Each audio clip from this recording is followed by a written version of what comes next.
room smells a lot like poor old Mr. Wilkins, who had been dead for 3 days when the milkman found him. But we thought it was appropriate because of Violet Sims and Big Lil the Conjure Queen, which will become clear by the time you get to Chapter 10.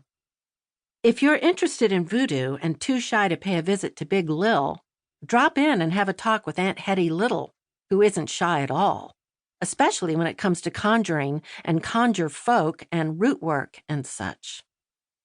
If you're not one of our regular readers, you might ought to know that our garden club is named for Dahlia Blackstone, who gave us our beautiful little clubhouse and vegetable and flower gardens. With so many darling folks still down on their luck, our big vegetable garden may seem more important than a few pretty flowers, especially when folks are looking at a bowl of stewed okra with onions and fatback, or boiled new potatoes with butter and parsley, or black-eyed peas with sausage and cornbread.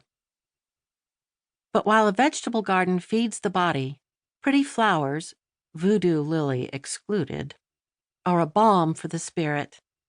Aunt Hetty likes to remind us of the words of that famous horticulturist, Luther Burbank, which she has done up in cross-stitch for a sofa pillow. Flowers are sunshine, food, and medicine to the soul. During this Great Depression, even a few rays of sunshine go a long way to brighten a person's day. Well, that does it for now. As always, thank you for reading. We hope you'll enjoy this story so much that you'll forgive us for not getting around to it sooner. We'll try to do better next time. Sincerely, the Darling Dahlias. Chapter 1. The Voodoo Lily Blooms. Sunday, May 19th, 1935. Darling Dahlia's clubhouse and garden. "I vote for lopping it off," Verna Tidwell said, "and throwing it away, far away." She spread the last of the cucumber butter mix on a slice of Wonder Bread, topped it with a second slice, and cut off the crusts with a flourish. "I agree 100%, Ophelia Snow said emphatically. "If you stand too close, the smell just about knocks you over. Plus, the name of that plant gives me the willies." She looked at Verna's sandwich stack. "Do you need another loaf of bread, Verna?" "Yes, please." Verna brandished her knife. "I could go out there right now and take care of it. One quick slice is all it would take." "I wouldn't be too quick to lop off that lily, girls," Aunt Hetty Little cautioned. She pointed through the Dahlia's kitchen window and into the garden, where a couple of dozen people dressed in their Sunday best, suits, ties, and hats for the men, pretty spring dresses with gloves and hats for the ladies, were standing around, holding plates of finger sandwiches and chatting. "Boleen Johnson is the one who planted it. It's persnickety about bloomin', you know, and she's right proud of it. Cut it down and she's likely to pitch a hissy." Verna gave a sardonic sniff.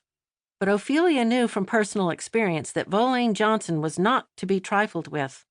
The widow of Mr. George E. Pickett Johnson, the former president of the local bank, and current president of the Darling Ladies Guild, as well as a Dahlia, Voleen considered herself one of the town's major opinion leaders. She probably was. Aunt Hetty paused, lowering her voice. "Plus, there's all those old stories about that plant." Ophelia handed Verna a loaf of bread. "Old stories?" "Cut down the blossom and a death will follow," Aunt Hetty said. "That's why it's called the Voodoo Lily, and one reason it's planted in our magic garden." "Rubbish," Verna huffed. "Cut the thing down and we'll all breathe a lot easier." "You've been warned," Aunt Hetty said.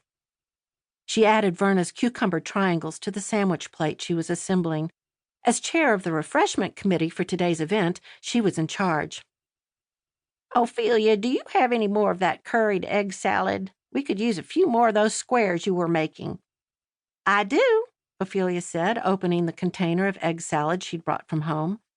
The eggs were laid by the half-dozen hens that lived in a coop behind the snow garage, along with their rooster, Buster.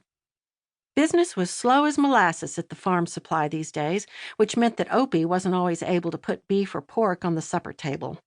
But thanks to the chickens, they rarely ran out of eggs. And thanks to the lusty Buster, they weren't likely to run.